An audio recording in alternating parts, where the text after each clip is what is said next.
And I'm just working on the live stream. I think it's already going on going on YouTube. So I'll share the link as well.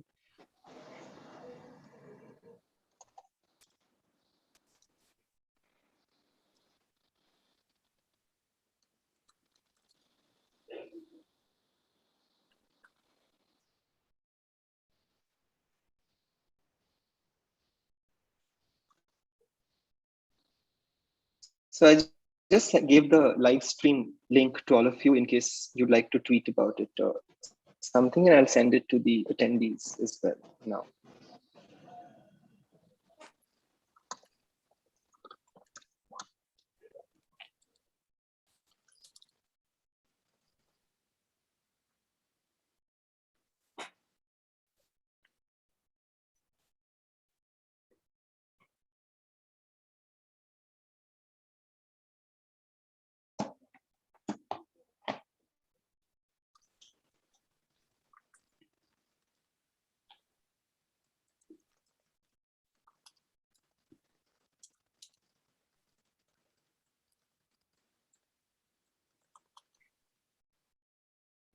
And when we start, just Aashima, before you start, give me a nudge on the chat or something, and I'll press the record button from my side, just for backup.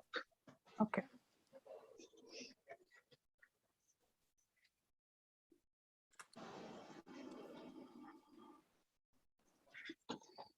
So we have 23 participants already. Hi, everyone. We're just going to wait another few minutes and then begin.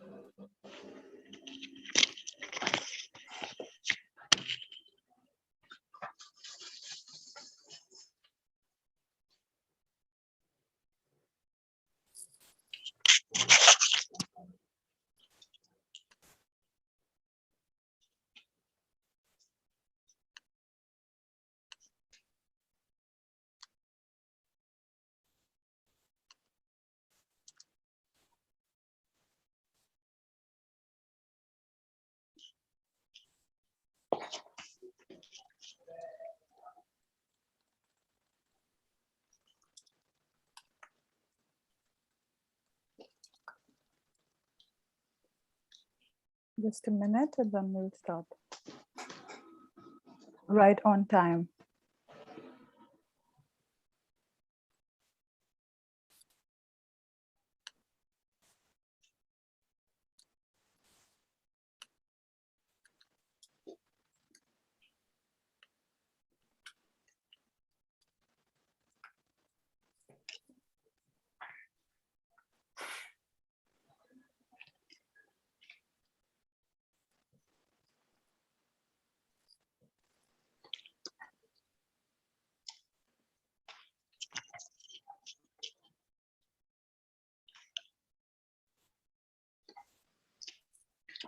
So we have almost 40 participants.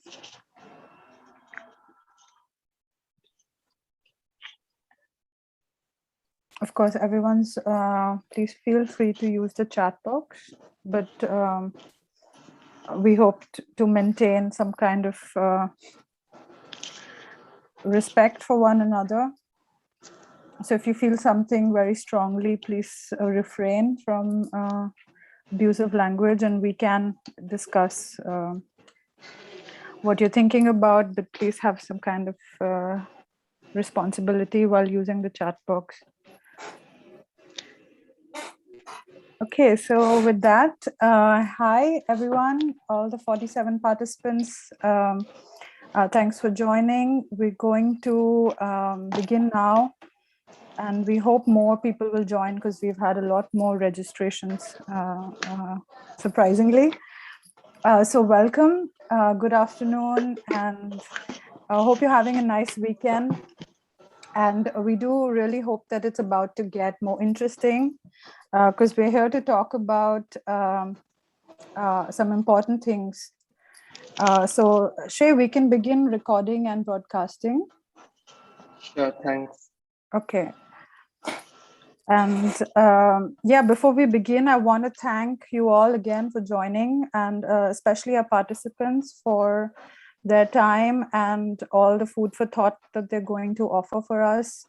And of course, I want to thank the people who are making the season 6 of the Life of Science possible. And this includes the Thakur Foundation, our many, many crowdfunders. You know who you are. We're really grateful. And also STEM peers, who has been a constant support, and we're using their Zoom account. So that's always really helpful. Thanks for making this possible. And so let's start on our topic of the day. It's really not, there is some, Shaswati, do you want to mute maybe? Because there is some feedback. Thank you. Right. So what we're about to discuss here, of course, is I'm assuming in some way we're all related to that and have opinions or experiences on scientific misconduct, very possibly from an Indian perspective. And this isn't a new thing, although there have been a recent flurry of reports about scientific misconduct. It has been in our community, in the scientific ecosystem, especially in India, for many years. And we are here to look at it more broadly and hopefully more deeply. And we don't have to find direct solutions, but we're all interested to know, like, what could be a way out of this,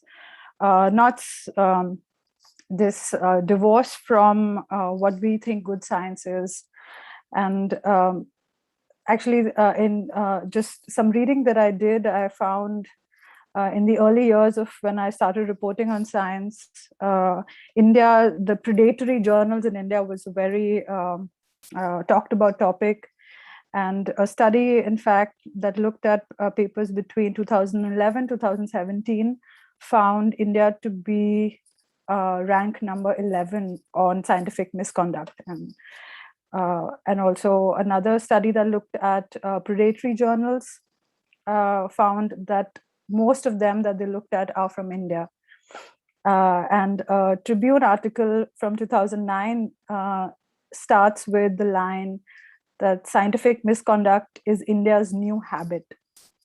And of course, we're all aware of this. And there have been attempts at forming guidelines and ethics to manage the problem. It is definitely a problem and identified as such, but we don't seem to get somewhere with it. So what do we mean really when we say scientific misconduct? Is it simply fraud? And what happens if you look at it more deeply? What are the broader issues that are turning this into an epidemic? And what are the dynamics between the different stakeholders? Because there are several, from pub peer commenters to the PIs to the students to people who are also consuming scientific material or referencing, the directors of institutes, whose responsibility is it to look into this? These are questions that are not clear in the community yet. And yesterday I spoke to a scientist friend. I was telling him about, this is what I'm doing tomorrow. And he said, the way he worded it very simply is like the whole scientific endeavor is based on trust somehow. And when this trust is broken, what you get is scientific misconduct. And I mean, these practices that lead to this broader term scientific misconduct are things, like the pressure to publish or perish, we call it. The dynamic between the different stakeholders in scientific production, how important impact factors are to go ahead in your scientific career, and how these promotions and tenure tracks are calculated. Is it plagiarism, data forgery? And with all of these, we'll try to untangle all of these things and see how we can maybe start to solve this replication crisis, which according to Wikipedia, the replication crisis is an ongoing methodological crisis in which it has been found that many scientific studies are difficult or impossible to replicate or reproduce. So from this, I get the sense that when you're a scientist, the novelty of your science is paramount. And it's as if it is a territory that one must claim intellectually in the intellectual landscape. And it also falls into how we start to think about science and how we start to engage with science. So the reality on the ground is what we're left with is this feeling of bad science, that we're doing bad science. And where are the scientific values of openness, this trust that my friend talked about, and the boring labor of replicating experiments and, healthy scientific wagers that we've heard about. So yeah, let's hear what our panelists have to say. We've tried to put together different perspectives, and I'm really excited to hear what each of them have to say about from their perspectives about this issue. So we have 4 panelists. Yeah, sorry, 1 second. Can hear some pings. Okay, should be fine now. Yeah, so I would like to start with Mohana, but just before we go there, I just want to tell you all about how it's going to go ahead, this webinar. We're hoping we will close within 2 hours, and the aim is to finish in 1.5 if we're swift. And we have 4 panelists, so we'll go through each of them for opening comments, and then we will have directed questions at each of them, and hopefully this will be open round, so panelists are invited to talk to each other and comment on each other's responses. And hopefully that's 1 hour, and then we will open to our audience. So I hope all 85 of you will stay at least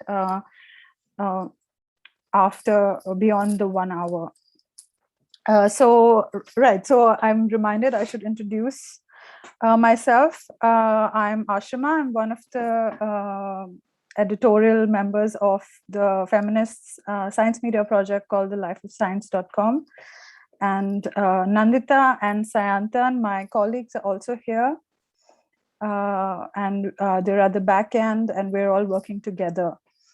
So I don't want to tell you all the panelists already, but let's go one by one. So Mohana is a special correspondent at The Print based in New Delhi. She covers research, innovations, and new scientific discoveries, and has been reporting on science for over 5 years. And scientific misconduct has been something she has reported on even recently. And she recently reported on multiple misconduct allegations in JNU. And yeah, we're going to link you to that report in the chat box soon. So Mona, can we have your opening comments, please, about how you are seeing this epidemic of scientific misconduct? Yes, hi Aashima, and thank you for inviting me to this webinar. Honestly, when I began reporting on science, my perspective was very naive. I wanted to really talk about the good things that were happening in the science labs in India, and the kind of innovations that I thought would get more people excited into getting into the field of science, into studying science, and basically just supporting this idea of scientific temper that these days is so talked about. But so when we would do that, when we would report such stories, our aim would just be to highlight good science and ignore bad science, because there was plenty of bad science always. Like that used to be the approach. But Recently, I think all of us realize that it's no longer enough to hold ourselves to, just ignoring the bad science and not talking about it, just highlighting good science. Because until now, I believed, everyone else believed that science is self-correcting, right? In the sense that if there's one bad paper, there will be 5 good papers that will refute it or not support it, and eventually we will have a consensus. Science works on consensus that will not affect public policies in a harmful manner. But we saw that this system sort of break down with the COVID pandemic. Especially we saw what happened with the hydroxychloroquine papers and the trials, and how the fact that even after it was shown that that drug does not help treat COVID patients, that narrative continued across various countries, and not just that particular drug, but bad papers about drugs like ivermectin also continued to be, part of public health policies across countries. So this is when I think this is like a wake-up call for all of us to realize that it's not enough to be ignoring, bad science, especially as journalists. Then apart from that, I used to always get a sort of, all scientists that I've spoken to have been sort of like mentors to me, because since I do not have professional knowledge about every scientific field, but I have to report on it, I do have a lot of professors in different colleges who are mentors, and who often say that the media should not get into what is bad science, because a lot of times they might end up increasing the distrust, the lack of trust that the public has on scientific papers. But I realize that our audience is not as our audience is quite intelligent, and they are capable of understanding that these issues are there. And if we as journalists do not address these, do not make it so that it does not become a commonplace, that it does not become a thing that in India we do have scientific misconduct, and that is not a normal thing. If we make it so that universities start questioning the professors when there's such allegations rise, I think we will, succeed in sort of cleaning up that environment a little bit. Of course, there's a lot that the academics have to do themselves, and I just hope that as journalists we will be able to sort of accelerate that process by bringing attention to the issue.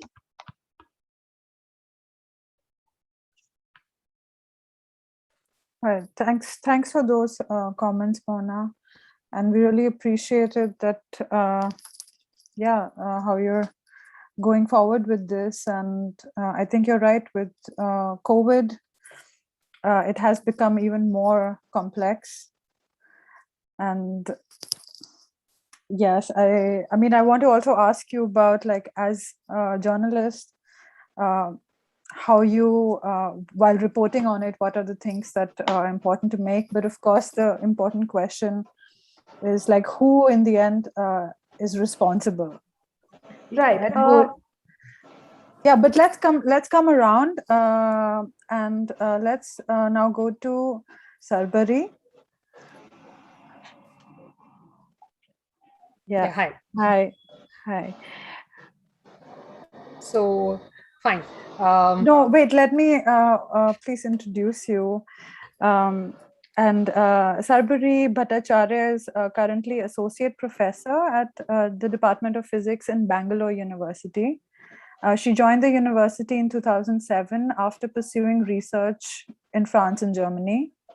Today, in addition to teaching students who are pursuing an MSc degree in physics, she also carries out research in broad area of soft and living matter with her doctoral students. So Sarbari, you are in this position where you are a practicing scientist and also mentoring your students. So we're very interested in hearing your perspective about how do you perceive this as a PI? Okay, so firstly, I would like to thank the team at Life of Science for starting up the dialogue on scientific misconduct, because we all know to kind of seek a solution, it is important to first accept that there is a problem. So I think this is an important key step in at least accepting there is a problem. Now, if we are going to be actually looking for a solution, I think it is very, very important to understand the trigger points for indulging in scientific misconduct. And here I do believe what is responsible is the fact that, the academic worth of a scientist is essentially determined by this metric. Okay, so people start looking, it's a lazy option, I would say, because it takes a lot of effort to actually look at the work a person is doing and judge their academic work. It's easier to kind of just count the number of publications this person has, how many citations this person is getting. And, that actually starts leading to a race to basically augment publication numbers. Now, obviously, when this is done, you would have slightly, I would say, more innocent forms of scientific misconduct, which are like, for instance, self-plagiarism, okay, what would broadly be termed as self-plagiarism, where you do a bit of work, but it's not a complete bit of work, but you then go ahead and publish it. And then you do a little more analysis, it's a little more complete, publish it again. And then you do, so essentially what should have been condensed into one sound paper now gets broken up into 4. So your numbers have gone up. Citations automatically also go up. Then, for instance, you have the cases where people actually, team up together. So each of them would publish a certain number, but since they are kind of including the other person who has actually not done any work on that paper, their numbers get, say, if it's 3 people, then it gets blown up threefold. So all sorts of strictly not correct methods are being indulged in, just so that you augment certain metrics in order to be considered a more worthy scientist.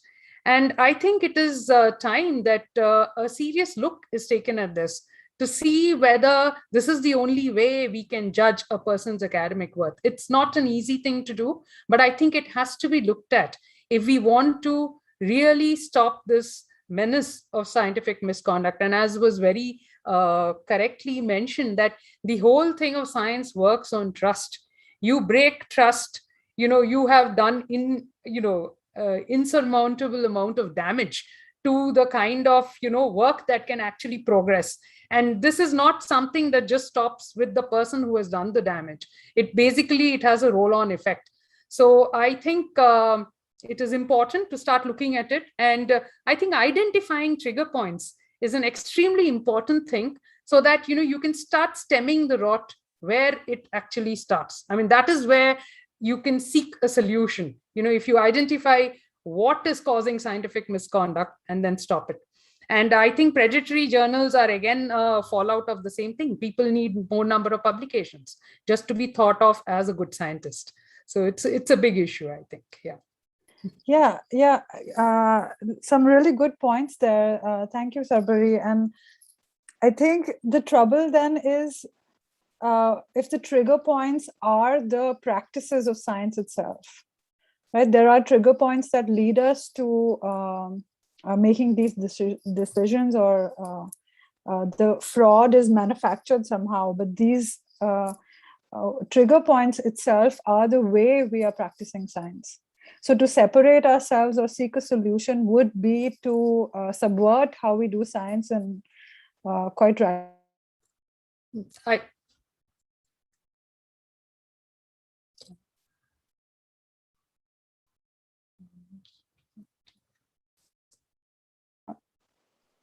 I think I froze for a little bit. Yeah. Anyway, so let's come around again, and let's now go to Shaswati. Yes, hi Shaswati. Hello. Hi. Can we have your video too? Is that yeah? There you Yes. Yeah. Hello. Shaswati Sarbagna is juggles between bench development biology and reading, making doodles, and communication. All awesome things. She is now pursuing freelance science journalism, and Shashwati thinks and writes about the gap between the elite pipette-holding scientific crowd and the common people, and thinks about the hegemony of power structure in academia.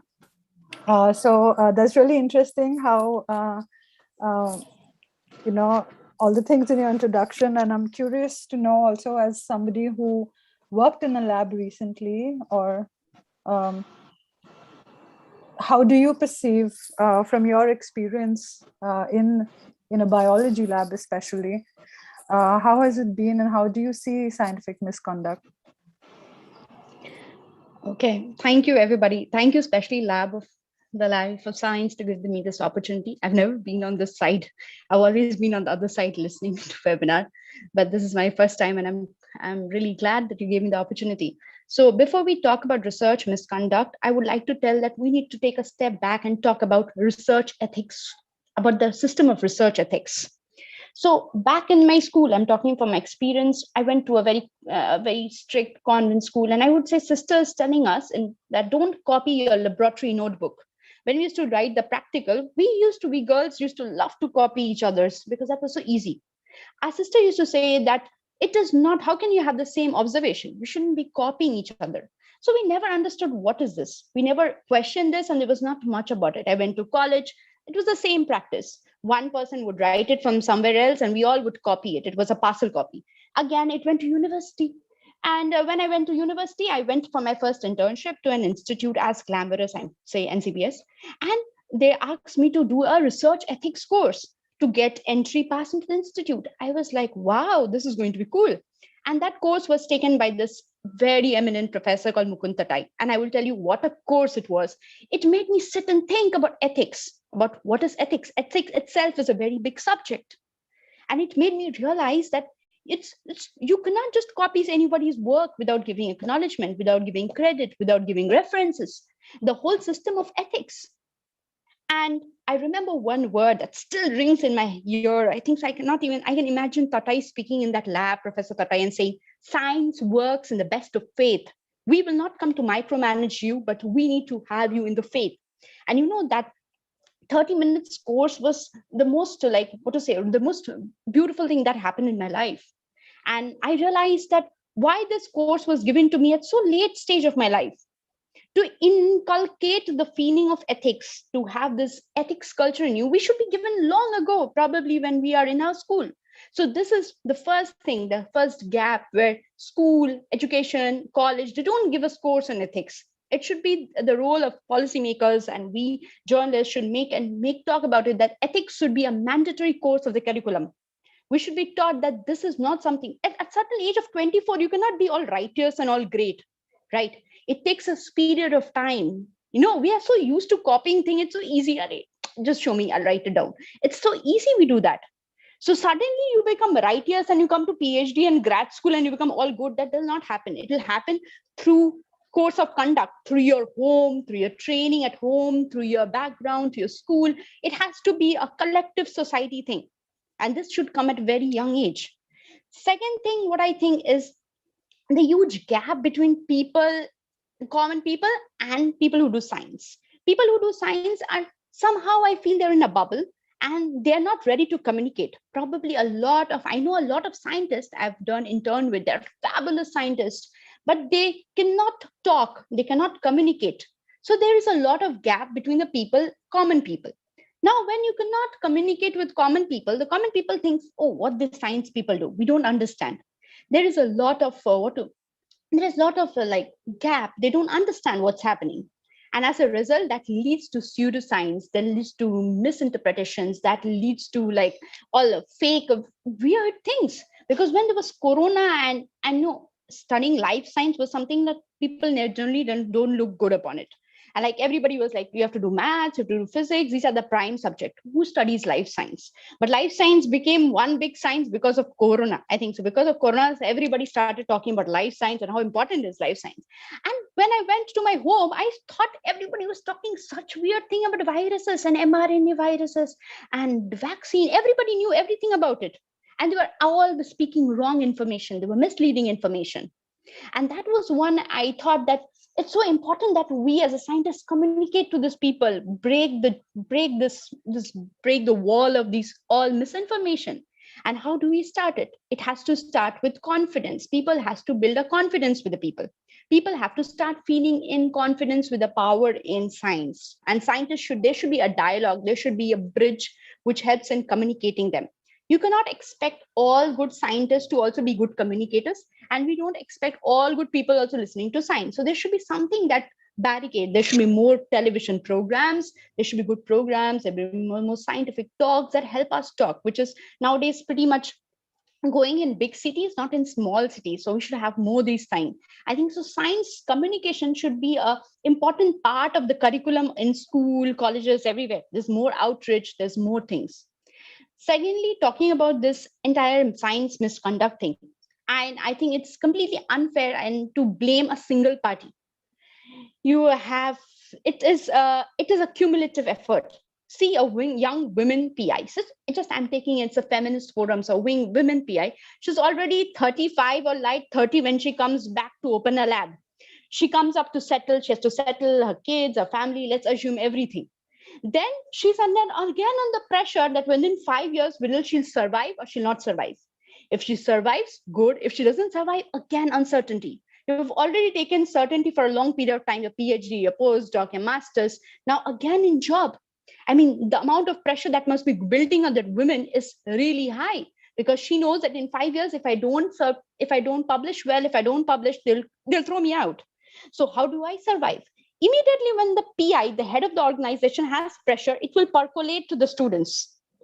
It percolates to the students. The student inevitably feels the brunt of the PI's pressure, or there'll be a force. Now, as a human being, all PI are different. It is a personality trait. Not everybody is same. You cannot expect PIs to be a role model type of everybody has to be model. We are human beings. We come with our own flaws. Now, it percolates to the younger kids. Now, the younger kids being in a lab work, and I've been in the lab, I've seen the PIs sitting in a bench, they ask us, or have asked me also, that they want a specific kind of result.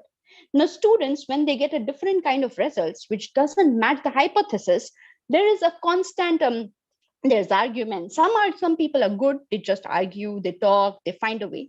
Some people cannot take the pressure and they become abusive, they become toxic, they fight, they get angry. And also some students, their mental capacity is not that high to take up that.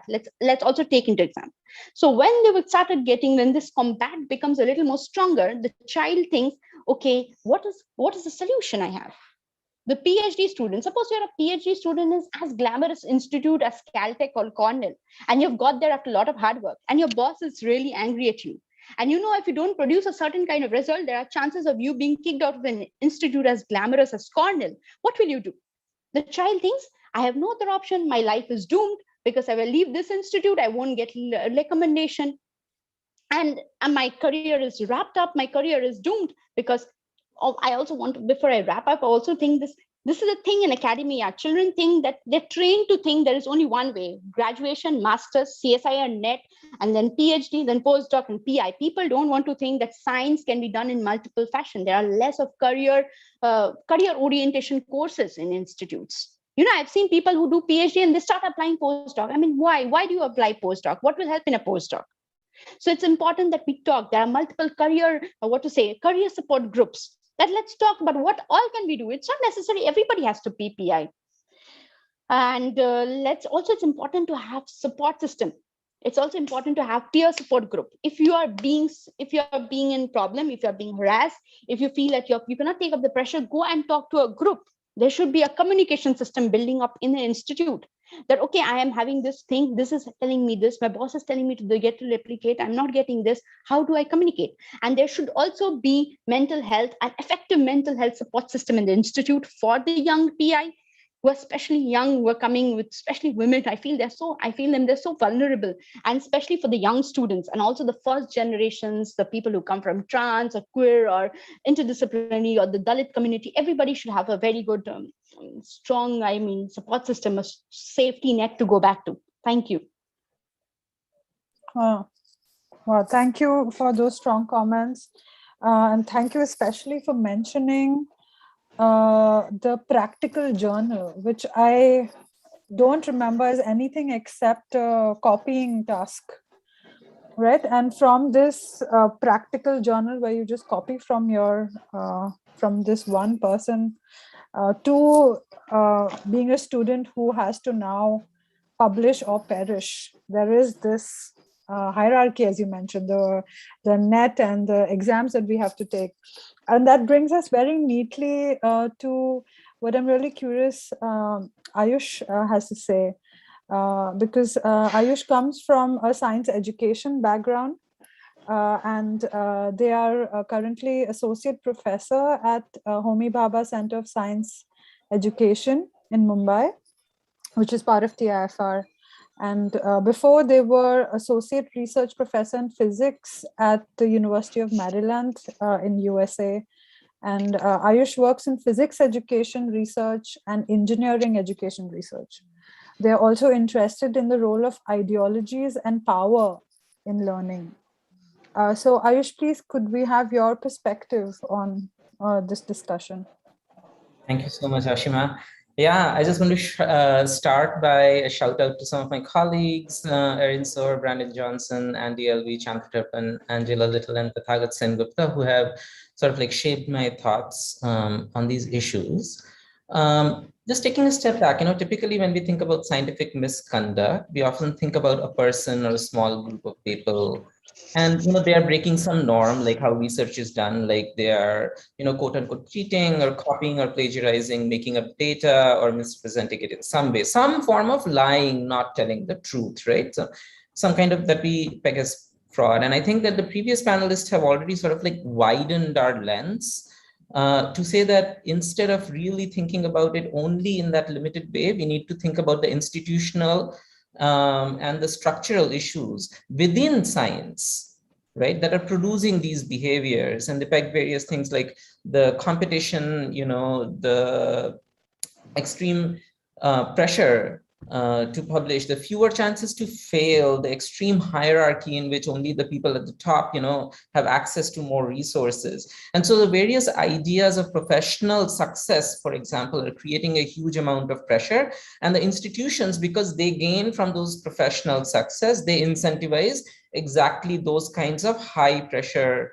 scenarios, right? And just the previous panelists also mentioned how these high pressure and the cultural aspects of science are not, the pressure that they create isn't uniform. It actually sort of like distributes sometimes unevenly, affecting at times, for example, the example of women faculty who might get affected, much more deeply at times by some of these practices, some of these pressures within the culture, right? So just quickly summarizing that, what is this institutional and structural issues telling us? They're basically telling us that the idea of thinking about scientific misconduct as an issue of few bad apples, that is no longer tenable. We can't, that's just not okay anymore. And so then the question comes, who's responsible? It's all of us, because we are the ones who are serving on those committees for promotion and hiring. Many of us are the ones who are creating the media narratives of genius in science, right? The individualized narratives. We are the ones who are creating this notion that we all have to compete for this high-powered academia, right? So all of us are responsible. And the real issue of why we sort of like, instead of that, rely on policing and surveillance as a way to counter scientific misconduct is because that absolves us, right? Then somebody else, that one person is responsible, and that's enough. So that's one kind of expansion that has already happened. And thank you so much for that. The second expansion that I also want us to encourage thinking about is to just expand the definition of scientific misconduct itself, from the idea of cheating and copying, etc., to really consider that misconduct should include the impact of science on society. So today is September 11th. It's the anniversary of the attack on the World Trade Center in New York that launched wars that are continuing till today, right? And in all those years, at least to me, it became just really apparent how science and technology are deeply, deeply enmeshed in the wars and other social harm. Just to give you an example, right? Like weaponized remote control drones capable of dropping bombs, drastic expansion of surveillance technologies. These have come into being in the past 20 years, right? Most of these technologies are deployed against whom? Against whosoever challenges those in power, right? In any given context, whether it is the global context of challenging the US power, or whether it is local contexts in which somebody chooses to challenge whoever is locally dominant, right? And these high-tech military-grade weapons are now being deployed on the streets of America by the US police, for example, right? So the chickens come home to roost in some ways. But it's not just about military and weapons, right? Technology has a deep relationship with the world, right? And society forms and shapes the technology that we design, but then technology feeds back and shapes the society, right? So the impact is, and the impact, this bidirectional stuff is almost always mixed. I'll give you a couple more examples, right? So solar cells, clean energy, provide awesome, very good, but they also pollute the land. For those poor communities who live near the extraction sites for raw materials, right? Or the production sites for these solar cells. Algorithms on Wall Street, they make people rich, including expanding my retirement savings, right? But at the cost of millions of others who are rendered poor and homeless by those same algorithms. So who's designing all these technologies? It's scientists, mathematicians, engineers, and technology experts, right? But for some reason, if a scientist makes an error in a bridge calculation and that bridge breaks, we will hold them accountable. If a scientist fabricates a data somewhere, we'll hold them accountable. But when somebody designs a weapon or a racist algorithm, that's fine. We don't consider that as scientific misconduct in a way, as long as they are not making up their data, right? Or if they're not covering up a mistake in their algebra. Like the point that I'm trying to make here is that the harmful impacts of science and technology on society are not simply a function of inaccurate or fraudulent science, but rather they are a standing feature of science. And that's why I think the scientific misconduct definition should expand to include not just arithmetic, data, the minutiae of science, but also the broader purpose and impact of science on society, right? And I want to think about the issue that previous panelists have mentioned, the issue of competition, of meritocracy, the high pressure, right? That and the social impact, this bidirectionality, these are actually really connected, and they're connected to the issue of representation of marginalized communities in science. So these three issues, the practices of science, the purposes and impact of science, and representation, these are deeply connected issues. So why am I emphasizing this expansion of terms like scientific misconduct? Quickly, 30 more seconds and I'll wrap up. Why am I emphasizing this? This is mainly because as long as we keep mapping really meaningful terms like responsible research, like scientific misconduct, to the very narrow sense of don't lie, don't cheat, don't copy, it can really lull us into thinking that responsible science is simply over and done once we have crossed the T's and dotted the I's very diligently, right? But it serves to hide the fact that scientists and technologists, the work that we are directly engaged with, is also, not exclusively, but also causes harm to society, right? So this obscuring prevents us from engaging in corrective action that another panelist had mentioned, right? And so science prides itself on this self-regulation and self-correction. If we really want to engage in that, we need to expand the definition of scientific misconduct and our explanations for why scientific misconduct happens.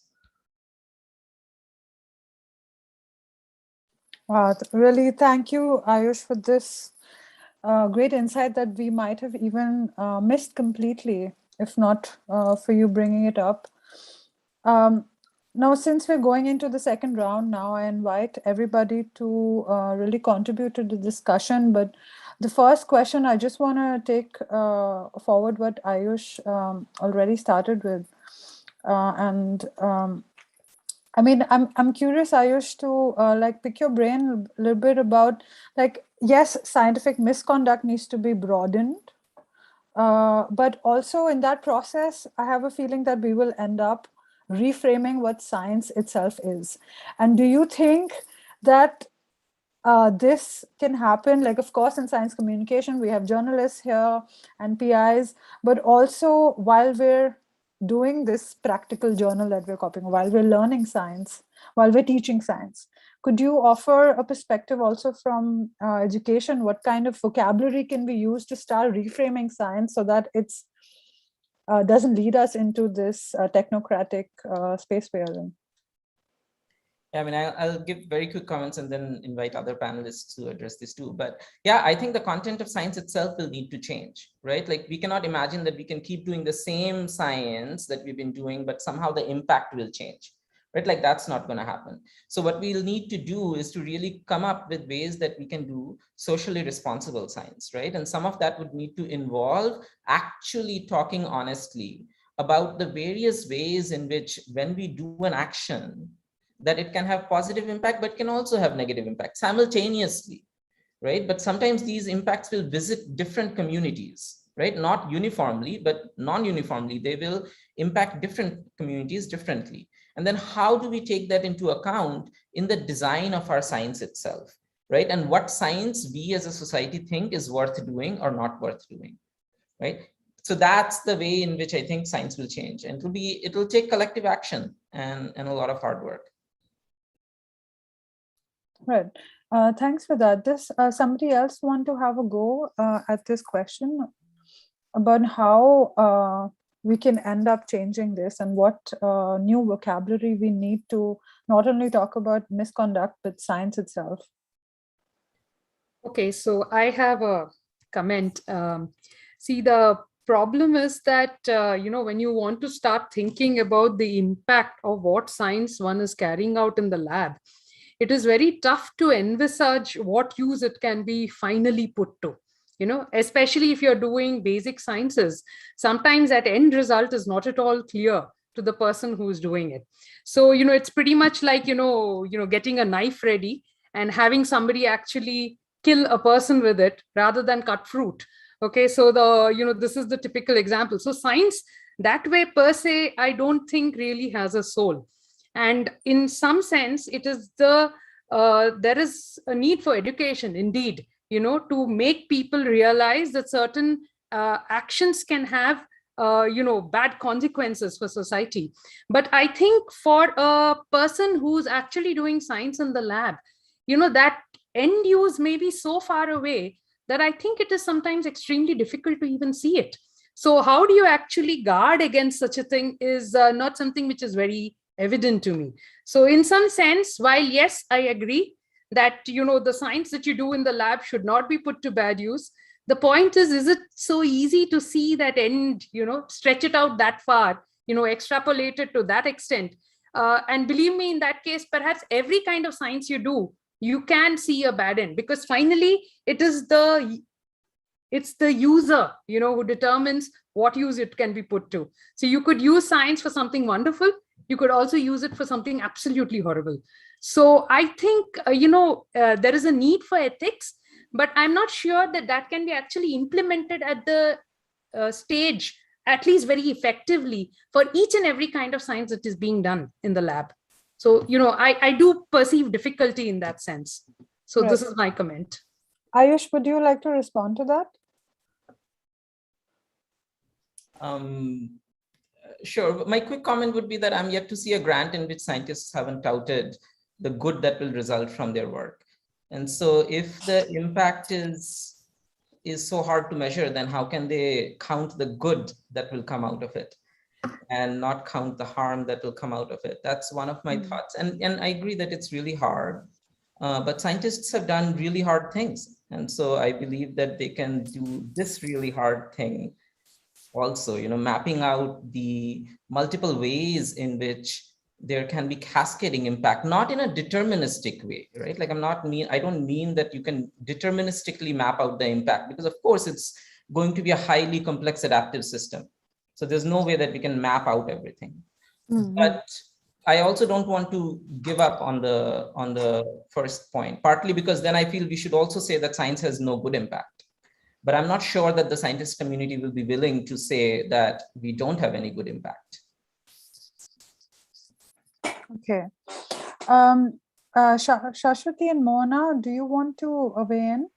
Yeah, so, when you talk about the examples that Ayush gave, I think are grand, but I can think of some smaller examples of,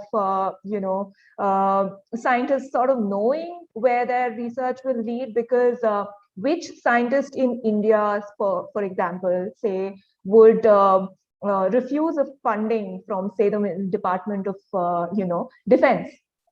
They won't, but they know at that time what it is going to be used for. Or which scientists would say refuse a grant from a pharmaceutical company? They will not, and they know that their trials are going to be used for, and I'm not saying that it's a bad thing. I will not, obviously, as a journalist, I want to stay very neutral about this, that yes, there are some things that we are going to need to invest in, just for the sake of self-preservation or defense, or even making money. I mean, every scientist also has the right to make money. So I think it's just about finding that balance where, again, the harm that a scientist can perceive sort of is the good outweighs the harm. So that is, I think, what we will be striving for. And I mean, I think it's a good point, but it's something that is dependent on an individual scientist or an institution or a group's understanding of what ethics are. Right. So I think what we're getting at is that this is a broad question, and when we define scientific misconduct more broadly about what really science and technology is doing to our communities, to our planet, it's a more extractive bend that folds into capitalism very neatly. But so it's not just like even if we look at just the forgery that takes place inside individual labs, I think it's not only about like teaching ethics, as Shaswati had mentioned, or teaching science, but also funding science. Like our participants, many of them have start talking about like where the science that we're doing is not about who is doing them and how it's being taught, but also about where the money to do the science is coming from. Right. And then from the other side, you can be a scientist who is all for scientific discovery, curiosity as a human endeavor. But in the end, you're going to get to do the science that is funded from somewhere. Shaswati, if it's okay, please briefly, and then I would like to move on to another topic. I would like to say, Aashima, see, consequence, it's when you're very young, we should be taught that our every actions will lead to some consequences, and we should be able to handle that consequences, whatever it is. This is something that should be like inculcated in the education system in a very younger age. But what I'm telling is, suppose you're doing a very basic research. Suppose a basic research on, like, for in life science, let's talk about Drosophila, zebrafish, or something very simple. When you write a project and you want to find the hematopoietic system, you just want to find the hematopoietic hub. How do you know what is the longer or the bad thing? It's very difficult to determine the, the far or the harm, or the bad effect of it. We just know that we're going to find something that is going to be novel, and that's going to be something, a hematopoietic hub. We want to find a place where this hematopoietic hub originates in the Drosophila or in the zebrafish. But I also think like it's not also so hard. I mean, it is, there are multitudes in this also why one goes after a scientific question.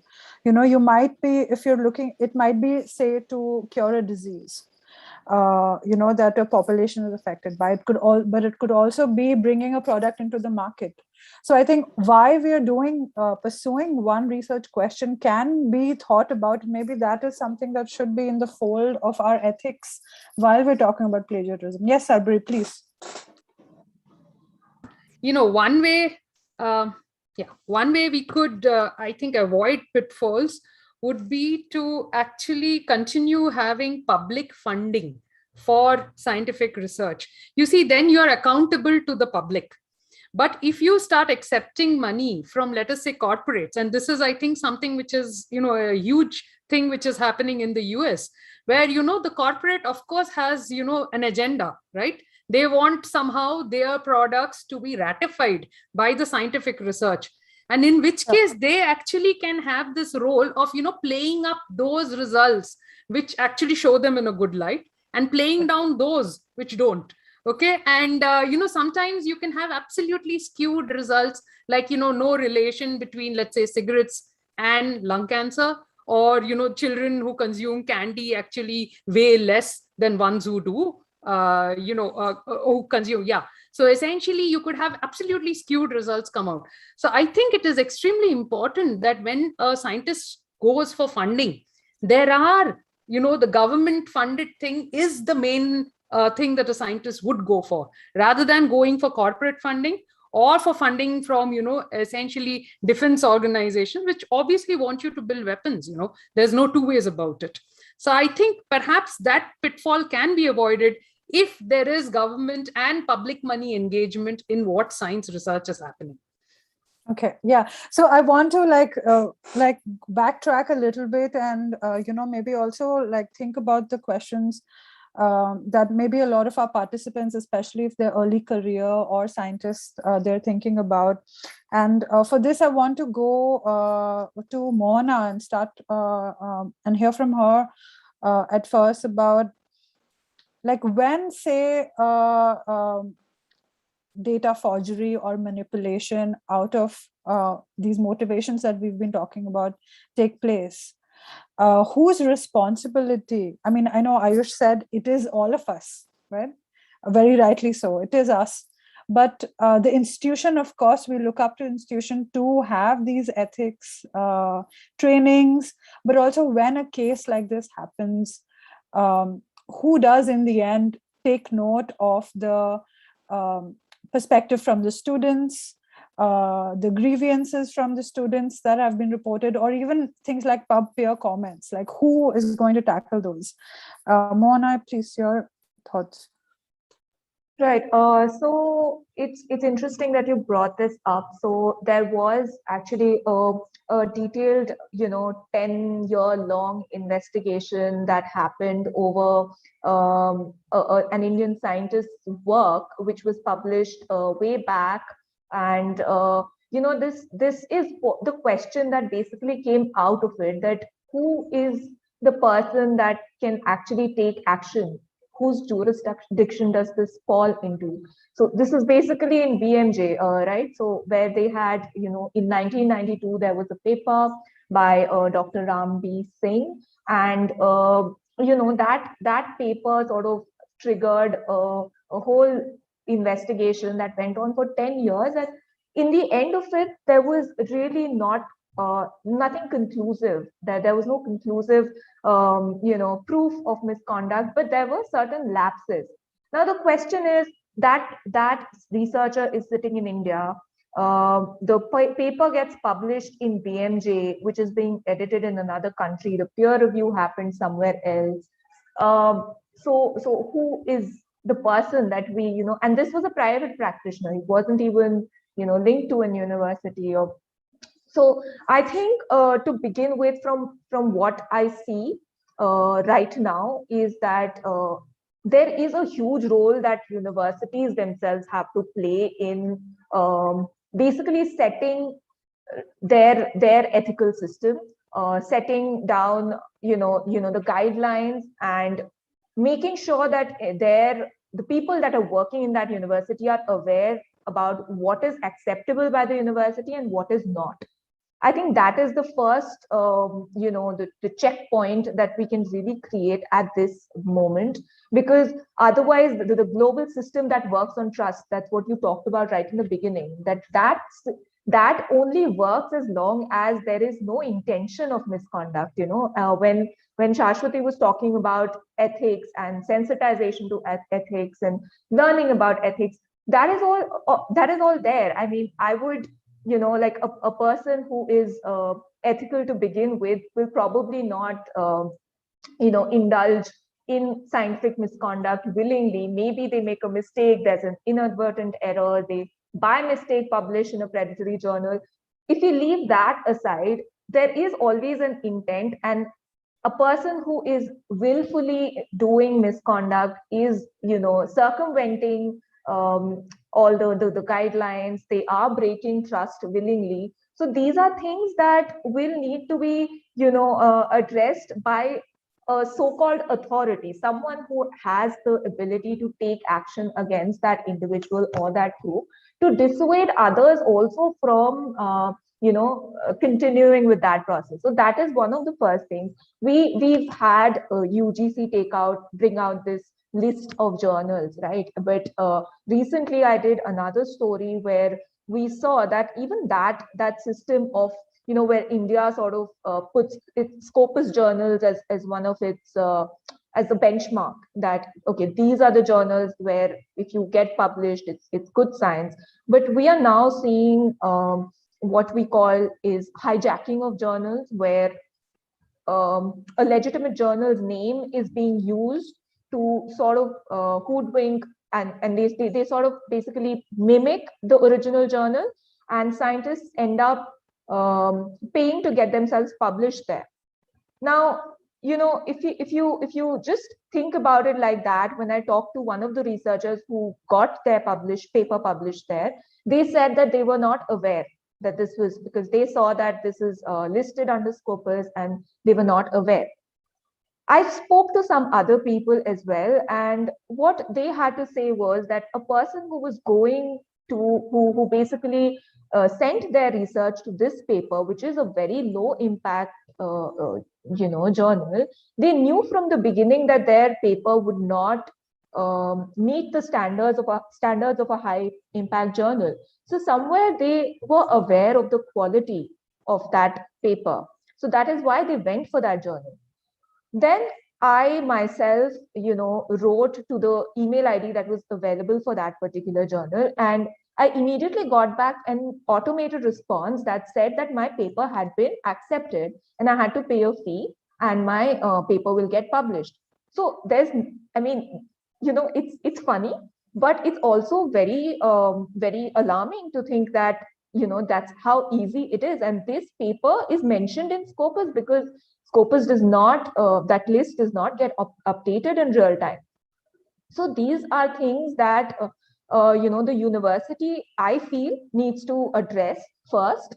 And then we can have, a more, maybe the Ministry of Education or the Ministry of Science getting into formulating guidelines. But I really don't think that guidelines have worked so far. We do need a more, a stricter system, even though it will probably lead to more issues, more paperwork. But considering, the extent of the hijacking of the predatory journals, I think that is the first checkpoint that we need at this stage.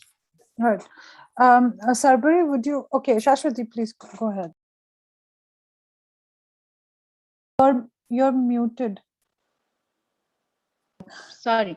Mohana was talking about this predatory journal. Let's come to the point that why do people they know that public work is very minimal and they still want to put it into our journal, or they want to push into a journal, and they fall into this predatory journal trap.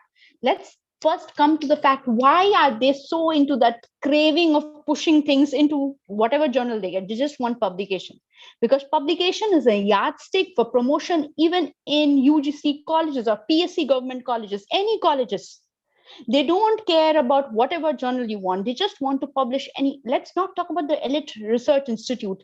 In universities, I came from a very discom, I went to a very government university in Darjeeling, and I have seen how people think that writing any crap shit and getting out in any predatory journal is important because so long they can write it in their CV, because that helps him to get promoted from assistant professor to associate and have pay hikes and everything. So here, the parameter for judging academics is so wrong.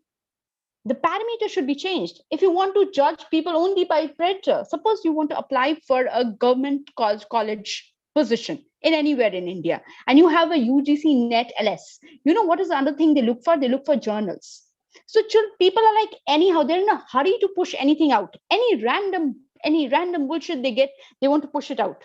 You will see hundred of garbage being pushed out by people from professors, and they themselves know that that is the garbage work. And you ask them, why do you do? Because they tell me, when I interviewed them, they tell me that they get it done because they want promotion. They just want it in the CV.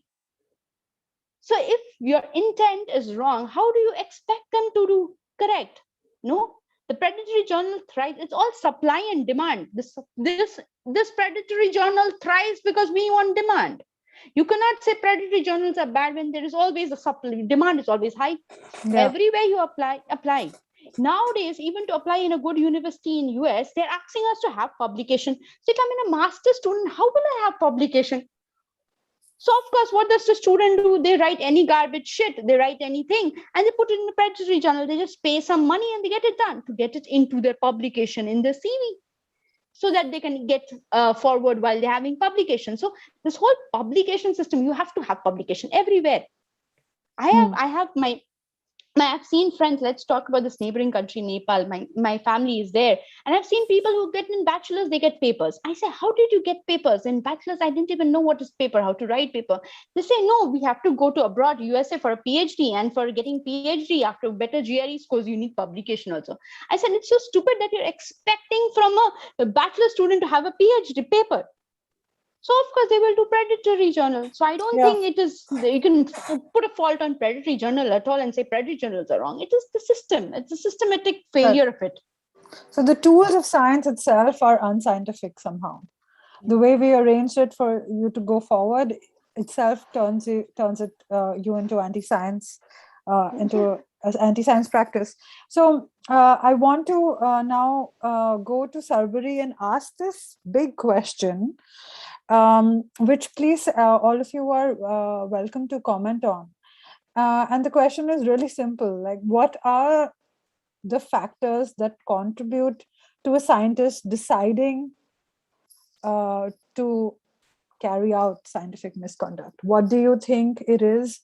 And when it does happen, and if the incident comes out, how do you think marginalizations based on gender, caste, sexuality, and all of this, like, how do you experience this, clean chits or not clean chits being given out? Please, from your perspective as a PI. Okay. So I think several of the trigger points for a scientist to indulge in scientific misconduct, I think has been already talked about, but I will just kind of summarize what I feel is the issue. See, the thing is that I don't think people, I kind of believe the best in people, and I don't think anybody gets into the whole business with the idea of doing scientific misconduct. There may be the outliers, but I don't think that's true of most people. So what happens is that they get put into a position where they think this is, the only way out. So career advancement is definitely one of the things, and use of these metrics, like number of publications, is definitely a trigger point. And the other thing that I think Shaswati mentioned was essentially this whole business of, like in the elite institutes, you keep this kind of a prove your hire has been correct, prove it to us. So, you are given a 5-year timeline to prove that, yes, indeed, you're a good hire. Now, why do people need this kind of a backdoor, why can't they stand by their decision to hire that person? Because they have hired that person after having looked at their record, after having interacted with them, after having asked for recommendations for maybe some 10 unconnected people. And despite that, now you want that person to prove themselves in a time frame, an arbitrary time frame of 5 years. Now, as was pointed out, most of the people who are now getting into the job, okay, they are already at the age of, let's say, 32. And we in India, for assistant professor, have an age limit of 35. So now suppose this 5-year thing doesn't work out, where is this person to go? All right. And obviously then the stress builds up. And believe me, as an experimentalist, if you're setting up things with equipment in a country where sometimes a store-bought plug point doesn't fit the socket, okay? Yeah. I mean, you know, you can imagine how difficult it must be to set up a delicate equipment. And by the time you kind of have found your funding, your space, set up your equipment, maybe, you know, the problem that you thought of, you know, 3 or 4 years back, you know, all the low hanging fruit has gone because, you know, the scientific community, the world around is not sitting idle. They are going to also be working on the same thing if it is interesting. And, you know, then you are left with the more difficult problems. Now, such a person, okay, the most innocent thing I can think of is that has a fantastic, very unusual result in the lab. That person is not going to do the crosses and checks, okay, that result actually should be subjected to, because he or she is not going to be critical of the result that they are seeing. They are going to just rush out to put it in a glamorous package and send it to the best journal that they possibly can, because it is their out from what can be a terrible outcome, you know, that you're out of a job when you're 37, you cannot apply for an assistant professor anywhere. You are now with this taboo on your head that, you know, you could not make it in this elite institute. All right, who's going to give you a job? And then, you know, with a lot of difficulty, you might have solved this two-body problem with your spouse or partner and settled in the city, and everything is up now uprooted. Now, you know, this kind of a pressure situation, I believe it is already in place in some 2 or 3 institutes that I know of. It is being talked of as a method of improving research quality in a lot of other places. This has to be immediately stopped. This cannot go on. Okay. And yeah, so and now if scientific misconduct happens, okay, and it has been detected. Now, it will, of course, depend on, you know, what level of misconduct. So I think the things that get flagged are essentially where data has been directly falsified, or data has been actually, you know, it is, I think there is another term for it. It has been fabricated. Forged. Okay. Yeah. So either you're falsified or you're fabricated. Now, unfortunately, in most of the cases, this gets shouldered by, I would say, the PI. Okay, and let me put it this way, you know, even if it is the student who has done it, I don't think it is possible for the PI to walk away from that responsibility, because finally, if there was credit for that work, it would have been the PI's credit. Yes, the student, of course, gets the first authorship on the paper or whatever, but then the PI is responsible for each and everything that is happening in the lab, and you just cannot walk away from that responsibility. So you need to ask yourself, what created that toxic atmosphere in that lab, which forced a student or a co-worker to essentially falsify or fabricate the data. Yes. And, you know, it can be tough. And I do believe that certain cases, you know, preconceived notions of the people who are sitting in judgment can sometimes, you know, not give the correct kind of leeways to the person. So unfortunately, I think that does happen. And so I think it is very, very essential that when such a thing is being looked at, it is important that external people, completely external to the system, actually come in, unbiased people, and look at it. Yeah, it is very important. Yeah, but biases are also shared, right? And also who gets to be in these committees is also something we can mull over.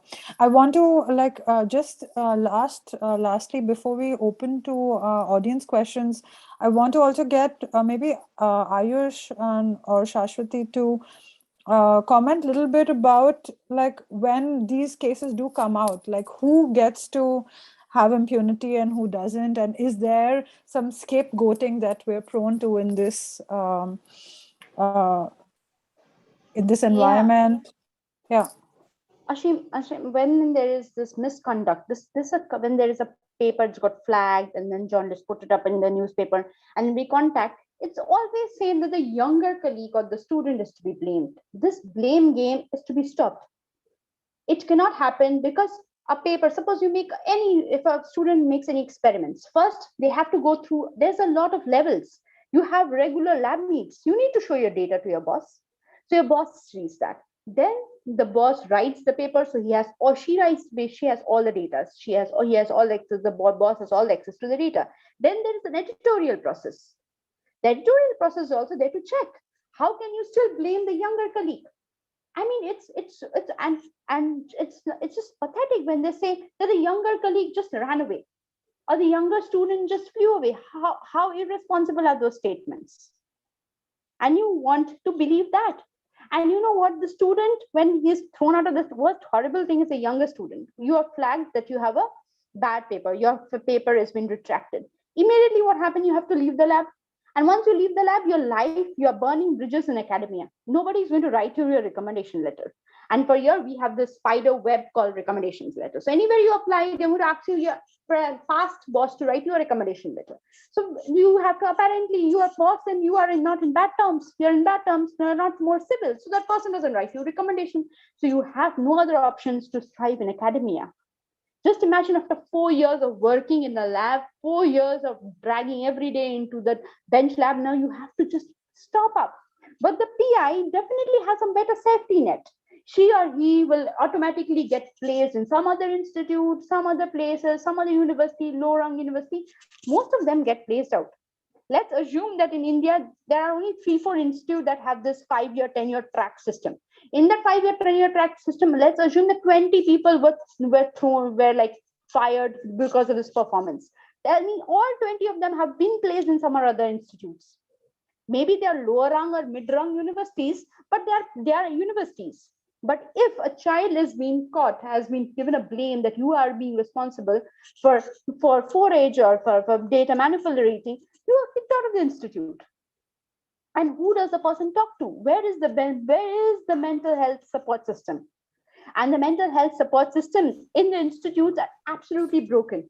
Yes, yes. You know, there is no parameter. Most institutes hire mental health psychologists because they are somebody, like some professor's wife, some admin staff, some husband, partner, or somebody. They don't.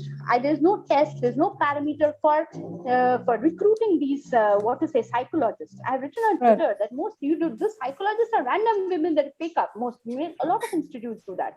I'm not saying the best of them. And few people don't have a setup for mental health. Yeah, okay, so I want to, yes, thanks for that, Shaswati. I think we get this, the point you're making now. Really sorry, but need to move for last comments on this topic, which is like when incidents do come out, how do we perceive the reactions? Are they based on gender and caste marginalizations, and what has been the experience? Mohana or Ayush, please. Thanks.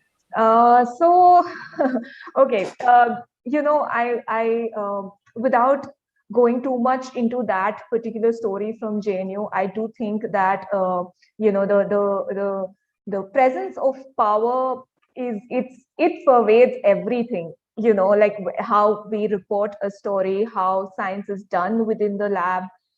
Even while I was trying to report on that story, I got the sense that, you know, that particular lab, a lot of people associated with those researchers were aware of what was happening, but the sense was that this is something that happens everywhere, and they just have to do their best wherever they are. And since they know that, you know, the same things are happening in other labs as well, and that person may be in a position of power to, you know, ruin their careers or just basically give bad recommendations, like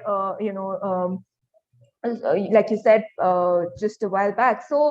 So this idea of you know, a power playing a huge role in how we address this whole problem is something that I'm also still struggling with, because even while I was reporting the story, while I was I did give enough, I gave a chance for everyone to put their perspective, even the people who, the allegations were against a certain set of people. I gave them enough space to, speak about what happened. But what I felt was that there was, this sense of like, we know better. We are scientists, so we know better. Who are you as a journalist to come and question what is happening on PubPeer? Why are you looking at PubPeer? I actually got that question. Why are journalists, why is the media looking at PubPeer? It's private discussion between scientists. So I think this entitlement, this perception of being in power does play a huge role.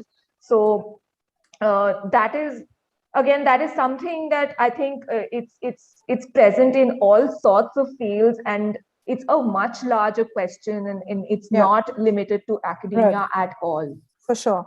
Okay, so let's go into now. We have 15 minutes of what we hope to finish in. So yes, Ayush. Quickly add to the point on gender and caste. I think many people have already sort of like mentioned detailed stories of how women experience this pressure in science, right? And so there is that, right? And then, but there are other kinds of things in the culture of science also that further exacerbate issues for caste and gender minorities, right? And so there's this paper in Economic and Political Weekly by Bittu Kondaiya, Shalini Mahadev, and Maranatha Grace Thambahalam that details how, for example, this network that functions in science, network of opportunity through references that came up, reference letters, etc., really put folks from lower caste at a huge disadvantage because they can't break through in that network always, or trying to break through puts them in various compromising situations at times, marginalizing them in the process, right? Similarly, Arati Kade is another scholar who has written Feminism in India magazine and discussed how the manner in which we do science, all these demands to be efficiency at times, right? It forces us to break up the work in such a way that there are, data collection somebody is doing, and then somebody is doing sort of like higher purchase work, right? But work that will have immediately higher gains in some sense that will result in a publication, for example. And, of course, the way it works out is that the higher caste folks get to do this work.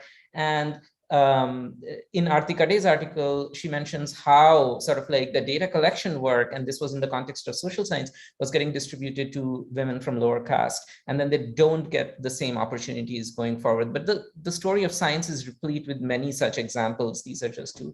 And so these really get distributed, really unequally. Because of the way science functions as a patriarchy, as a capitalist, as an imperialist enterprise, as a casteist. Yes.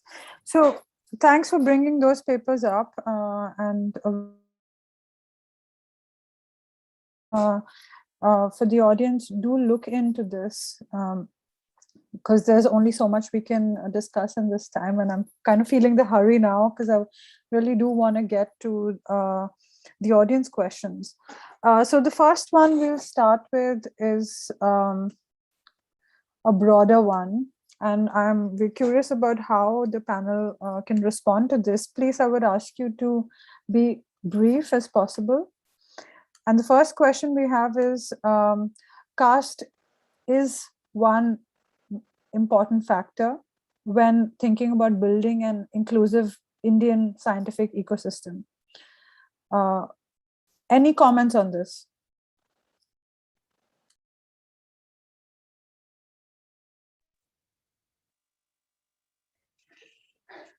I'll just make a brief point. Most of the people who go into academia, we have to understand that academia is a long time taking, and in general, in PhD and postdoc years, you don't earn a lot of money. So people who generally are first generations, who come from a middle caste or lower caste family, they cannot afford to go for a 10 years of course study, and they have such minimum thing because they have to take care of their parents, their family, they have more commitments. So as a result, the academia is like that, it kind of facilitates more people who have more generational wealth. So who has more generational wealth? The upper caste. The upper caste, they don't have to care about their mom and dad, their family, because they're all well settled, they're professors, they're doctors. So, they can take 20 years doing research. They can sit and think. But a lower caste person or a person from middle class or a caste system, that's where it comes from. The economic the economic disparity. Just because they don't have generational wealth, they have responsibility. You'll see there will be a lot of cases coming with their UGC grant is not giving PhD students for almost 2 years, 3 years. If your dad is a doctor and you have a lot of money, you're from a big higher caste, you have more money, you don't have to care about your father will fund you. But if you are the only incoming person, you're the sole bread earner, and you have to also take responsibility of other people. How do you navigate that? For 5 years, your salary is not there. Yeah. So here the caste plays a very important role. Sure. Yes. Thank you. Any further comments? I think Shaswati covered it basically. Yes, Mohana, please. Yeah. One more thing, like just apart from money, I think it's also about the network of people that you have which comes with social with the money, with the generational wealth. The fact that people who know how you should go ahead with your career. You have an uncle or an aunt who's been in that profession, who have those resources to sort of help you go there. That's another. Sarbari, that's sorry to butt in. Like if you have a father who's already a PhD student or somebody, you know how to navigate through the process. You know what is recommendations, how to do. But you're a first generation person. You don't know how it is. You just know you have to give CSIR. Then what after CSIR? How to go to give GRE, but how to go the intricacies, you don't know. So it's also the network and the support system, which upper caste peoples can avail it. Yeah. And that's why the institutions are like a higher hegemony of upper caste Brahmin people. I'm very sorry to say that. I'm very, very sorry. I cannot put in more. No, don't be sorry. I cannot. No. It is. If you go to the lower down south, you'll see only you find how it is. Upper caste people, Tamil Brahmins people. You go upper class, you'll see another upper caste Brahmin people. It's same in Bengalis everywhere. It's so pathetic. Yes. Like Sarbari, I come from Northeast. There's hardly representation from Northeast. There's hardly represent from lower caste. You don't see an Adivasi. Hardly you see any Adivasi students doing PhD because it's only the upper caste. I mean, it's so sorry. If I may just add a small comment here, I think that is why we absolutely need state universities, the government aided universities to be doing well. So, the fact that, we are so far behind in our hiring of faculty, is a very, I really implore whoever the powers that be, that this has to be rectified, because that is the one place which is, I think, accessible to anybody from any financial condition and any caste, because there are openings and there are, positions which they can avail, and there are scholarships. And thereby, the fact that these institutes are actually slowly dying out because there is not enough hiring, I think is a terrible thing. So we really need to, fight for it, for these places to continue so that everybody gets equal opportunity, no matter where they come from. I'll just button. I might sound like I'll not bring my political biasness, but I'm sorry to bring my political biasness in this seminar. But there is a saying that if you want to destroy public education, public funded education or government education, just defund them. Simple propaganda. And that's what our government has been doing it. You don't fund them. There is no infrastructure. Where will they do research? Where will they do higher things? So they're just plainly defunding the institutions. So as a result, you see a lot of these expensive universities cropping up. Last 2 years, you'll see Ashoka, Shivnadar. These are big universities.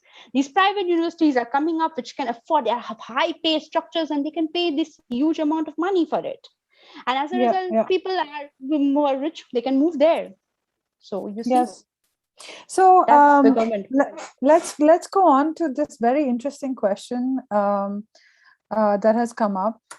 And it's a long one, so I have to read it. modern science has its philosophical and methodological roots in positivism. It places an almost exclusive importance on numbers, data points, and statistics with a focus on depersonalization and subject-object relationships. The worth of modern scientists is also judged based on numerical parameters like citation numbers, these metrics, H-index that Sarbari talked about. In science, ethics is seen as extrinsic to the inquiry process itself. So there is a polarity between science and ethics itself. So then how can ethics, which is essentially about subject-subject relationships, be inculcated into practice without questioning the very positivistic methodological foundation that science proudly rests upon?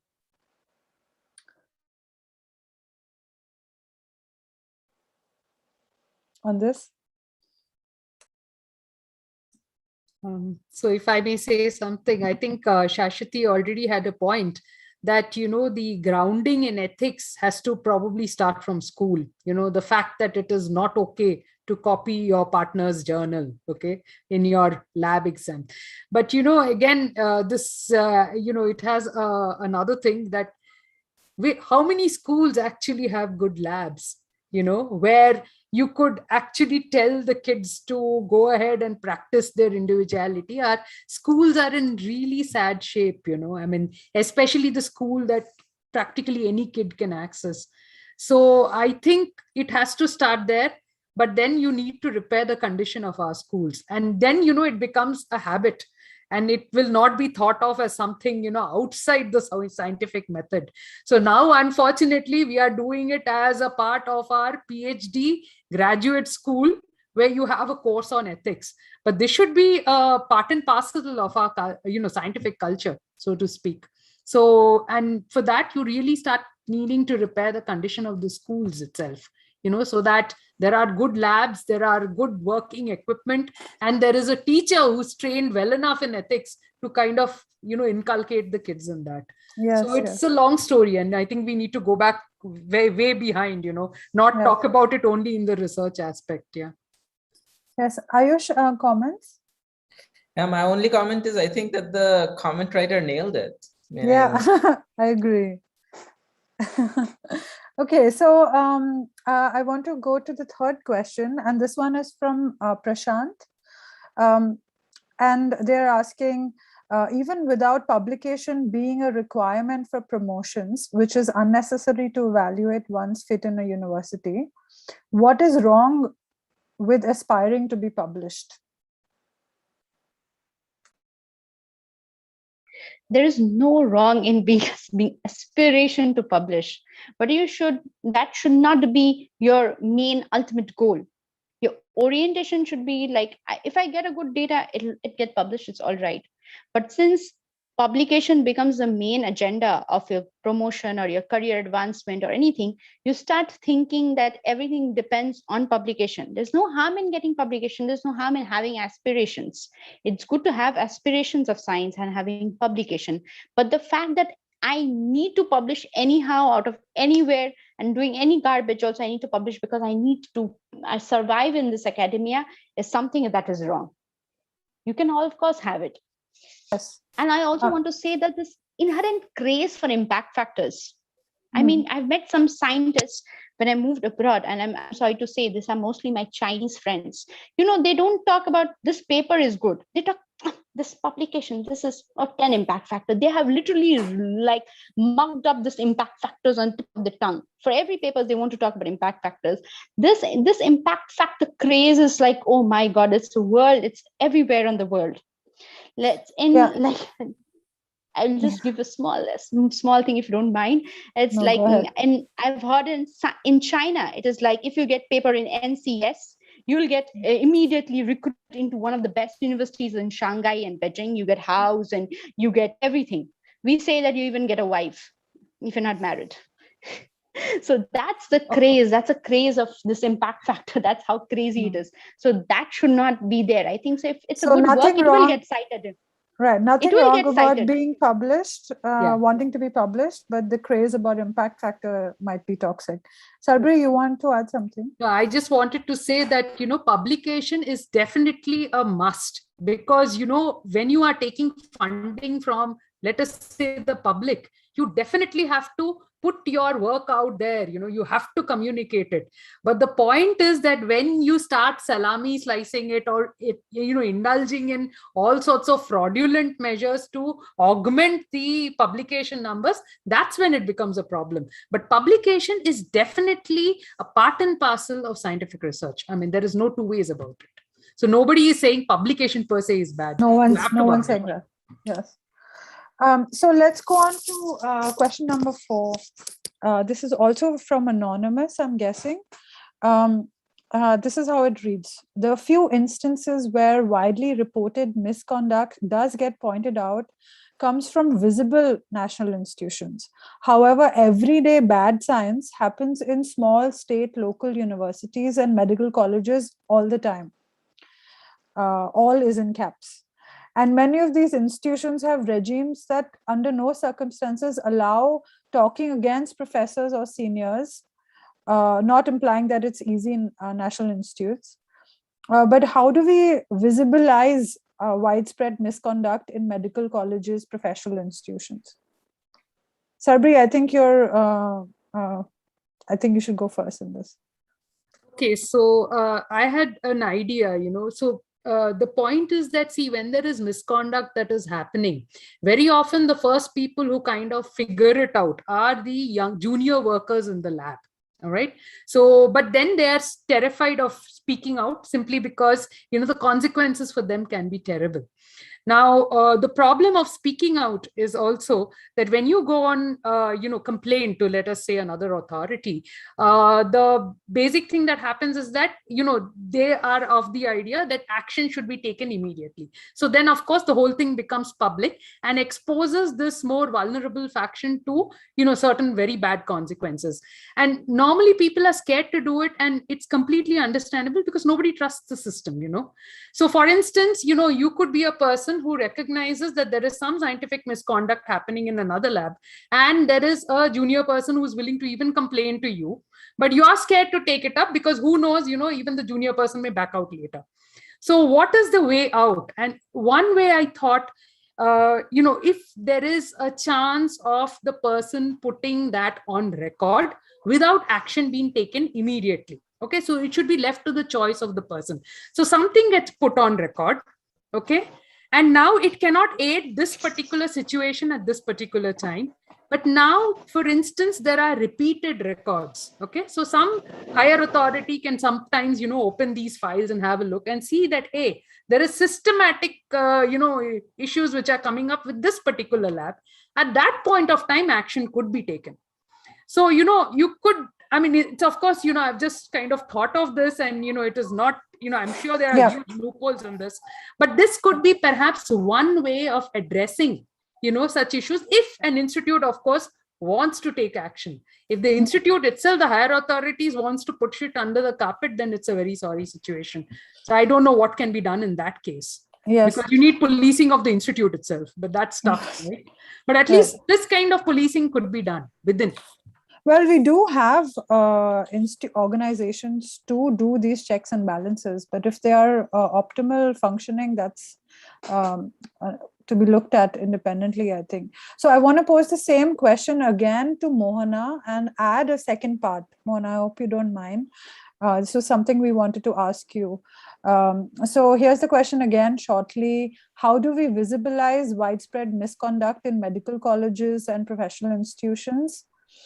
And while reporting on this, how can we be sensitive towards this scapegoating and these marginalizations that we've discussed?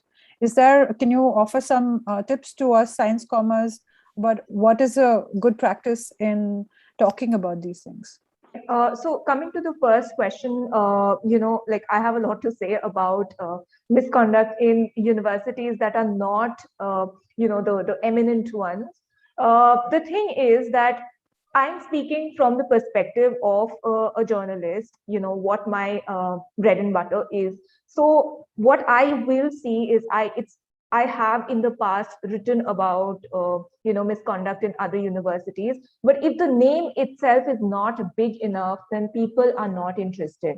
Scientists themselves say that this is this is not a great university anyway, we know what is happening there anyway. So it is not taken that seriously among the public, because there is this inherent perspective, this perception that that university is already a bad apple. So we know that this is expected from them, but the point is that it's still part of our education system, and it's not that good papers are not coming from such universities. They are. So that is a perception that we need to change within the scientific community and the public in general, that misconduct even at a university that is so-called not of importance is also something that we do need to talk about and not accept. So there were some 200 papers from a university in Tamil Nadu that we had written about, and all of those papers, majority of them had the VC as one of the co-authors. So now there was radio silence on that issue. I still don't know what action was taken or what happened after that, because one, that it is not a university that people are interested in, and since the VC was involved, then when I said that the university itself needs to take action, who is going to take action against the VC? I mean, how do you navigate that, right? So so that is something that I think, like I said, it's something that again has to change from in how. But the UGC must, no? Yeah, exactly. Like also like how peers look at such work as well. Yes. Coming to how we can be sensitive about reporting on these things.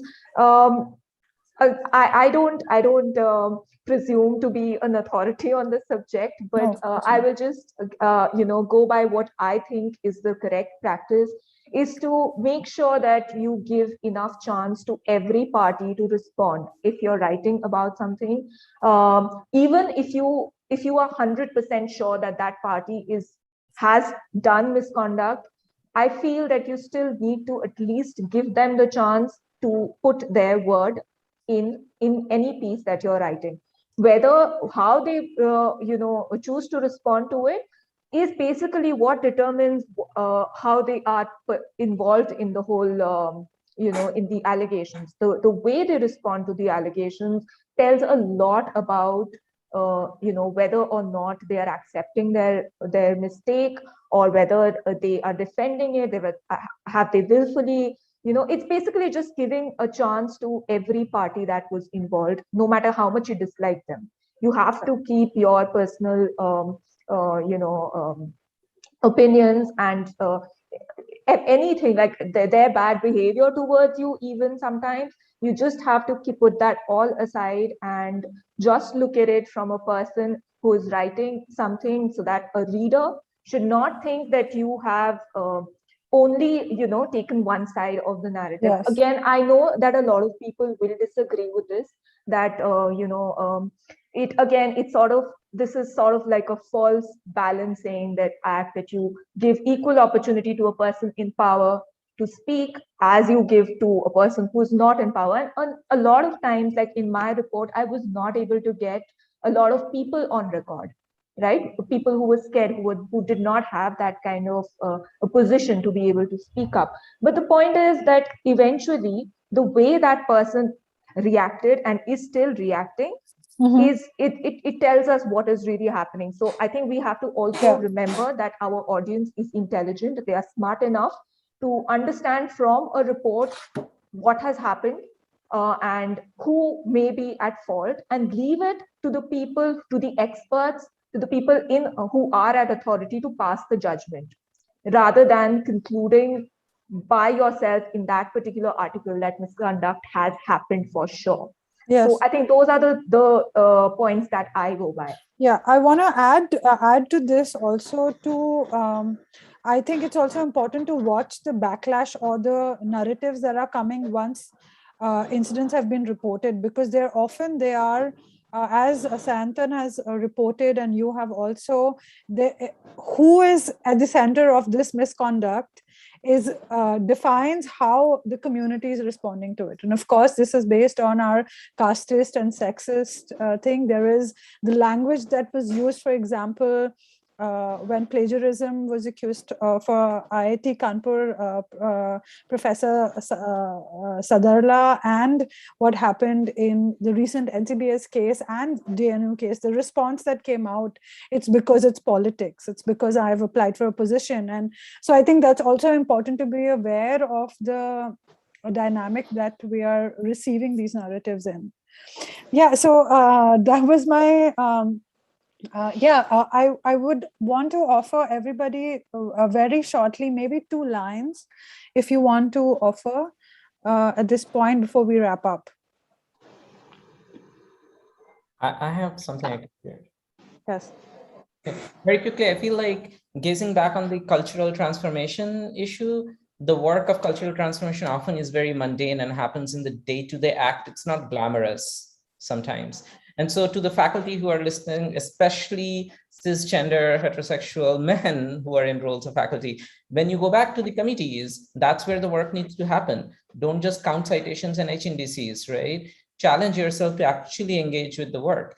Create space for more women and folks from marginalized communities and marginalized castes to have access into academia, right? Like that's where the work needs to happen. And the same thing with science journalism, right? Like we can't do this alone. We need your help, both in terms of highlighting and making visible problematic practices that happen within the behind closed door meetings of academia, but also in making visible how the impact of science, for example, can negatively impact various communities and highlighting that. For example, some wonderful, and some people are already doing it, right? Like there's been great reporting on the negative impacts, the racist and sexist impacts of artificial intelligence algorithms, for example. We just need more of it. Thank you. Right. Thank you, Ayush. Shaswati, would you like to offer some brief? So my last point, I'll be like concluding remark, is for young graduate students or postdocs who are stuck in a lab, which is not a conducive environment, where you are being probably coerced. You think that you have to manipulate, you are manipulating result. Just think back twice. If you're caught, your career in academia is doomed forever. So if you think that you're not able to survive, go back and take peer support, meet a therapist, talk to a therapist. It's not that academia, postdoc, PI is only one channel. There are multiple ways to move into. There are multiple ways to navigate. There are really good things that are coming up. There are really wonderful things that you can look into. You just need to stay there and survive. That is not doing malpractices is never the way to survive. Second thing, as a journalist and psychom people, and as a being an independent these days journalist, I think I have to really hold my personal biases while writing. We need to really hold our personal biases long at very far away. At times we know that the other person is telling lie and is repeatedly telling lies and contradicting us. But then since it's his opinion, we need to report it. We cannot keep our opinions. As a journalist, we have to be very clear thing. Secondly, to the community of professors who are like, in fact, I love that the fact that professors have a lot of unity among them. They have a huge unity among them. It's good that you understand that you people are powerful. It's good that we start with acceptance that, well, the power is lopsided. You guys are in a powerful, and you have to understand this recommendation thing of putting a cobwebs and thinking that you can just screw up everybody and you can give open threat that, I'll not give you a recommendation. Your life in academia is finished. This needs to go slow with somewhere end down. Right. It's not a favor thing that you give us a recommend. Somebody's giving you a recommendation. It's not a favor. It's just it's a practice. It's a culture. Somebody gave it to you. You are passing on to somebody. So I think it's for everybody to believe that if it isn't working, your experiments don't work. That doesn't mean you have to manipulate data. That's for anybody. Even if you have to survive, that's not the survive. I know I have a safety net when I say that. I can go back to some other thing, but not for everybody. And it comes from my point of privilege. I accept it. But then you have to understand that there are ways to navigate it rather than just being there and manipulating some Western blots. That's it. Yes. Right. Thank you. Thanks for this great discussion. Sarbari, do you want to add something? Or Yeah. So just, kind of again going on the pathway of actually removing the triggers for people to, themselves indulge in scientific misconduct and through harassment make other people indulge in scientific misconduct. I think the evaluation system for academic worth needs to also take into account the worth put in by teaching. So very often when a person is hired, they are hired for both teaching and research, but the teaching factor is completely discounted. And there may be somebody who actually values teaching, is wanting to put in time and dedication towards teaching, but then because they know that that is not going to count towards their promotions, they completely shortchange that and completely focus on research. And in my opinion, that is also academic misconduct, because you're shortchanging your students, you're shortchanging future scientists and teachers. And that's a really horrible thing that is actually rampant all over the place. And this absolutely needs to change. Wow, thank you. Thank you. That brings us full circle from where we started. And I think Santan wants to close. Please, Santan, go ahead. Thank you. I just wanted to sort of take this opportunity to think about how our vocabulary and our reaction to misconduct is shaped by, those who are in power and the whole casteist, sexist nature of doing science. And, so for example, when this IIT Kanpur professor that we were talking about, Dalit professor who was accused of plagiarism briefly and then went on to clear his name, let me sort of tell you that, so this professor had been called a curse to the institute when this professor was hired. This professor, and when the case of plagiarism comes up against especially Dalit Bahujan Adivasi faculty, the primary response that you get is, oh, this is completely expected. These are quota people. So, what else do you expect of them? On the other hand, when Appa Rao Podile in HCU was accused of plagiarism, and when CNR Rao, who's a Bharat Ratna awardee and a very, very celebrated scientist, was accused of plagiarism, nobody thought about how their caste has shielded them from this reaction. You are not called a curse to the institute for this plagiarism. You are not even punished. Appa Rao continued being the vice chancellor until this year when his tenure was over, as did CNR Rao, who had a fantastic career in science, even after the cases of plagiarism was discovered. So what I'm essentially trying to say is that these dynamics also define not just who is committing misconduct, but how we are reacting to misconduct. And as readers and as people who are thinking about misconduct, we also need to think about how our reaction to misconduct is shaped by power, casteism particularly, because there's anyway a lot of rage against reservation in this country, and that definitely shapes a lot of our reaction to misconduct. And we need to be mindful of how we react. So thank you, Aashima, for the opportunity. Thank you, everybody. We're sorry we haven't gotten around to all the questions because of time, but we are going to send your questions to the panelists, and I will put a report together in some period of time. Thanks to our crowdfunding supporters who are making this happen, the Thakur Foundation for supporting season 6, and STEMpeers, whose account we're using. Thank you, everybody. Thanks for your time. I hope you have a nice evening and have something to think about. Thanks a lot.